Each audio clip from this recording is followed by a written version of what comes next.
शेर और हिरण की कहानी। घने जंगल में सन्नाटा छाया हुआ था।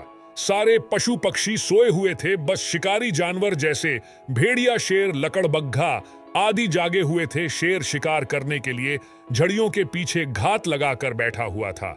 उसे हिरण का परिवार दिख गया था, जो अपने झुंड में सो रहा था। हिरण के झुंड को जैसे ही किसी की आहट सुनाई दी, हिरण का झुंड भागने लगा।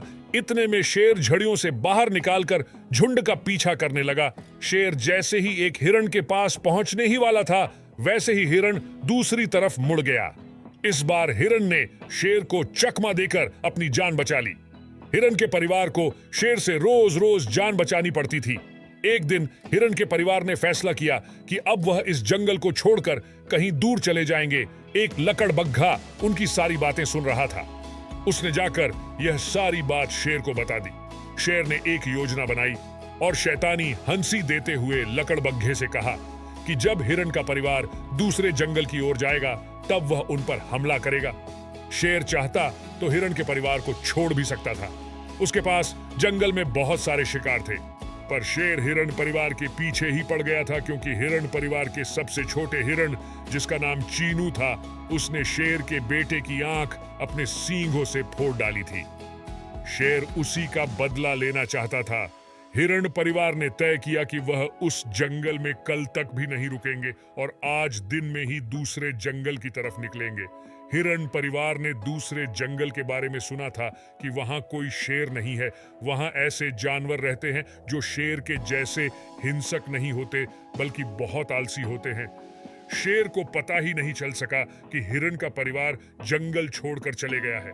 शेर रात का इंतजार कर रहा था, पर हिरण का परिवार जंगल छोड़कर जा चुका था। शेर गुस्से से बौखला उठा। उसने उस लकड़बग्घे को बुलाया और गरजते हुए पूछा कि तुम तो कह रहे थे कि हिरण परिवार आज शाम को दूसरे जंगल को जाएगा, पर यहाँ तो कोई है ही नहीं। लकड़बग्घा डर गया और बोला कि मैं अभी पता लगाकर आपको बताता हूँ कि हिरण का परिवार कहाँ है। लकड़बग्घा जंगल के जानवरों से पूछताछ करने लगा। उसे एक खरगोश मिला जो एक गाजर को कुतर कुतर कर खा रहा था। उसने खरगोश से पूछा, अरे भाई, तुमने चीनू को देखा?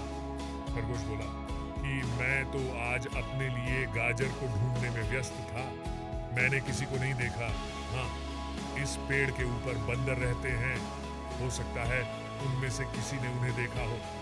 लकड़बग्घा बंदर की टोली के पास पहुंचा और उसने बंदरों से पूछा, तुमने किसी हिरण के परिवार को देखा क्या? एक बंदर बोला कि हम तो खा पी कर सो जाया करते हैं, दिन में कोई कहीं भी जाए हमें कोई मतलब नहीं होता। लकड़बग्घा सोचने लगा कि फालतू में शेर और उस हिरण की दुश्मनी में वह बीच में पड़ गया। लकड़बग्घा अब और आगे गया। उसे एक चिड़िया पानी के तालाब के पास मिली। लकड़बग्घे ने सोचा कि यह चिड़िया उसके काम आ सकती है, तो उसने चिड़िया से कहा, बहन, मेरा दोस्त मुझे बिना कुछ बताए कहीं चला गया है। मैं उसे सुबह से ढूंढ रहा हूं। तुमने उसे देखा क्या? चिड़िया बोली, नहीं, मैंने तो किसी को नहीं देखा। कौन है तुम्हारा दोस्त? लकड़बग्घा बोला, मेरे दोस्त का नाम चीनू है। वो एक हिरण है। शायद वह पूरे परिवार के साथ कहीं चला गया है। मैं उसे ढूंढ रहा हूं। चिड़िया ने कहा, तुम यहीं पर ठहरो, मैं एक बार जाकर आसपास देख आती हूं, फिर मैं तुम्हें बताऊंगी। लकड़बग्घे की चाल कामयाब हो गई। चिड़िया उड़ते हुए आसमान से हिरण के परिवार को देख आई थी। वह परिवार जंगल से बहुत दूर पहुंच गया था। चिड़िया लकड़बग्घे के पास आई और बोली कि हिरण अपने परिवार के साथ शाम तक दूसरे जंगल तक पहुंच जाएगा। अब लकड़बग्घा भागकर शेर के पास गया और कहा, जनाब, हिरण का परिवार दूसरे जंगल को निकल गया है और शाम तक दूसरे जंगल पहुंच जाएगा। शेर लकड़बग्घे से बोला, अगर मैं शिकार के लिए अभी से दूसरे जंगल को निकलता हूं तो आज रात तक मैं उस जंगल में पहुंच जाऊंगा। शेर ने दौड़ लगा दी। वहीं हिरण का परिवार शाम होते होते दूसरे जंगल में पहुंच गया। उन्होंने देखा यह जंगल सच में बड़ा सुंदर है। बड़े बड़े बांस के पेड़ हर जगह फैले हुए थे। दूर दूर तक पेड़ ही पेड़ नजर आ रहे थे। हिरण के सबसे छोटे बेटे चीनू ने वहां रंग बिरंगी हरे, नीले, पीले, लाल और बैगनी रंग की तितलियां भी देखी। चीनू को बचपन से छोटी छोटी और गोल गोल चीजें बड़ी पसंद थी। उसने अपने मम्मी पापा से कहा, देखो देखो कितना प्यारा जंगल है, चलो और आगे बढ़ते हैं, यहाँ हमारे रहने के लिए जरूर कोई जगह मिल जाएगी। हिरन का परिवार जैसे ही आगे निकला, उन्होंने एक छोटे से गोल मटोल से जीव को देखा जो सफेद और काले रंग का था। उन्होंने ऐसा जानवर पहली बार ही देखा था। उन्होंने रुक कर उसे देखा। वह बहुत मोटा सा था, जो बांस के पेड़ पर चढ़कर गुटर गुटर कर उसे खा रहा था। चीनू उसे देखकर बड़ा ही खुश हुआ। चीनू उसके पास गया और उसने बोला, हेलो, मैं चीनू हूं, तुम्हारा क्या नाम है? तुम तो बड़े प्यारे लगते हो, उस जानवर ने कहा। मेरा नाम पू है, मैं पांडा परिवार से हूं। पांडा परिवार, तुम्हारा परिवार तो बहुत ही सुंदर लगता है, तुम मुझसे दोस्ती कर लो। चीनू ने कहा। पूह ने कहा, हम लोग दोस्त नहीं बनाते, पर अगर तुम इस बांस को नीचे गिरा सको तो मैं तुम्हारा पक्का दोस्त बन जाऊंगा। चीनू ने अपने मजबूत सींगों से पूह के लिए बांस को नीचे गिरा दिया। पूह बड़ा ही खुश हुआ। उसने कहा कि चीनू, तुमने मेरे खाने का बड़ा अच्छा इंतजाम कर दिया है। तो चीनू ने उसे कहा, क्या तुम इन बांस को खाते हो? तो पूह ने कहा, हाँ, मैं तो अभी छोटा हूं, तो मैं बस 15 से 16 किलो ही खा पाता हूं, पर मेरे मम्मी पापा रोज 25 किलो बांस खा जाते हैं। तभी तो हम बांस के जंगल में ही रहते हैं। यहाँ शेर, लकड़बग्घा और खतरनाक जानवर नहीं है, क्योंकि बांस इतने बड़े और घने होते हैं कि शेर उनको पार करने की सोचता ही नहीं। पर हाँ, कोई शेर आना भी चाहे तो उससे हमें कोई नुकसान नहीं है, क्योंकि हम खुद शेर को भगा देते हैं। चीनू ने कहा, हमें तो शेर के डर से ही उस जंगल को छोड़कर यहाँ आना पड़ा। पूह ने प्यार से कहा, अरे तुम चिंता मत करो, अब तो तुम मेरे दोस्त हो। मैं और मेरा परिवार तुम्हारी हिफाजत करेंगे। अगले दिन शेर पीछा करते हुए इस जंगल में पहुंच गया। शेर पिछली रात से ही हिरन परिवार की खोज में था, उसे बदला जो लेना था। शेर को एक पांडा मिला। शेर उससे पूछा, तुमने हिरन परिवार को देखा क्या? तो उस पांडा ने कहा कि उसने किसी हिरन को नहीं देखा है, वह पांडा पूह ही था। फिर पूह ने जाकर चीनू के परिवार को बताया कि शेर उनको ढूंढते हुए यहाँ तक पहुंच गया है। चीनू के पापा ने पूह को शेर के बदले के बारे में बताया। पूह ने उन्हें घने बांस में छुप जाने को कहा। शेर और हिरन की दोस्ती। पूह फिर शेर के पास गया। उसने शेर से कहा कि तुम हिरन परिवार को क्यों ढूंढ रहे हो? तब शेर ने कहा कि मैं अपना बदला लेना चाहता हूं।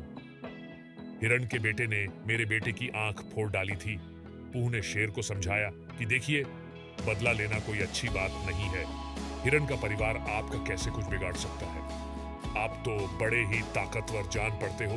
अगर हिरन का परिवार आपके जंगल से चले गया है तो यह आपके लिए बड़ा खुशी का मौका है, क्योंकि आपके बेटे को अब उन्हें देखकर गुस्सा नहीं आएगा। और आप तो जानते हैं कि हमें अच्छी आदतें डालनी चाहिए, दूसरों को माफ कर देना चाहिए। आप हमारे जंगल से ऐसी दवाई ले जाइए जिससे आपके बेटे की आंख पूरी तरह ठीक हो जाएगी। शेर ने कहा, क्या ऐसी कोई दवाई होगी तुम्हारे पास? पूह ने कहा, हाँ है ना, मैं अभी लेकर आता हूँ। पूह एक पोटली ले आया। उसने कहा, इस पोटली में जो हरे रंग की पत्तियां होंगी उनको पीसकर उसका रस अपने बेटे की आंख में डालना, और 3 दिन बाद आपके बेटे की आंखों की रोशनी वापस आ जाएगी। अपने बेटे से कहना कि यह दवा हिरन ने ही दी है। यह बात सुनकर शेर चौंक गया और बोला, हिरन भला मेरे बेटे के लिए दवाई क्यों देगा? चीनू ने ही तो मेरे बेटे की आंख फोड़ी थी। पूह ने बताया कि चीनू का परिवार अपनी गलती के लिए शर्मिंदा है। उन्होंने जानबूझ के आपके बेटे की आंख नहीं फोड़ी थी। वो तो चाहते हैं कि आपके बेटे की आंख जल्दी ठीक हो जाए, इसलिए उन्होंने ये दवाई भिजवाई है। ये बात सुनकर शेर रो पड़ा और बोला, चीनू की तो कोई गलती भी नहीं थी, मेरा बेटा ही उनको परेशान कर रहा था। वही पेड़ से चीनू पर कूदा और चीनू का सींग उसकी आंख में जा घुसा। पूह ने कहा, मैं ये सब जानता हूं। तब शेर बोला, क्या चीनू और उसका परिवार यहीं पर है? पूह ने कहा, हाँ यहीं पर है। शेर ने रोते हुए कहा कि जो भी मैंने उनके साथ किया, मैं उसके लिए माफी मांगना चाहता हूं चीनू। शेर और पूह की बातें पेड़ के पीछे छुपकर सुन रहा था। चीनू सामने आया। शेर ने उससे माफी मांगी और अपने जंगल चला गया। वहां पहुंचकर वह दवाई उसने अपने छोटे बेटे की आंखों में लगातार 3 दिन तक डाली। जैसे ही चौथे दिन की सुबह हुई तो उसके बेटे की आंख ठीक हो गई। शेर ने अपने बेटे को सब बातें बता दी। फिर शेर के बेटे ने शेर से कहा, मैं भी आपके साथ ही हिरण के परिवार और पांडा के परिवार से मिलने जाऊंगा। फिर शेर अपने बेटे को अपने साथ दूसरे जंगल ले गया। शेर पूह और पांडा से मिला और कहा कि हम अब तुम्हारे साथ खेलने हर महीने इस जंगल में आएंगे। और शेर का बेटा, जिसका नाम शेरू था, उसके दो दोस्त पूह और चीनू बन गए।